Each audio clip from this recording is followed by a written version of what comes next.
കേരളത്തിൽ ബി.ജെ.പി. നോക്കിയിരിക്കുന്ന മണ്ഡലങ്ങളിലൊന്നായ കഴക്കൂട്ടത്ത് സ്ഥാനാർത്ഥികൾ ഇത്തവണ എന്ത് പറയുന്നു എന്ന് നോക്കാം.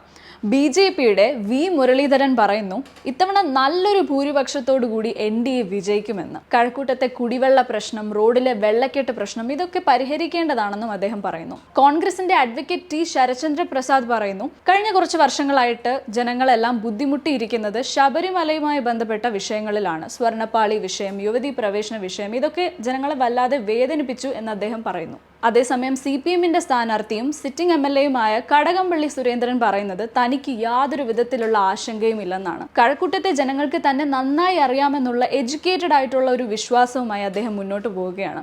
ഡീൽ ആരോപണത്തെ പറ്റി അദ്ദേഹം പ്രതികരിക്കുന്നത് തനിക്ക് ആകെയുള്ള ഡീൽ ജനങ്ങളുമായിട്ടാണ് എന്ന രീതിയിലാണ്. അപ്പോൾ ഇത്തവണ കഴക്കൂട്ടം ആരെടുക്കണമെന്ന് നിങ്ങൾ തീരുമാനിക്കും.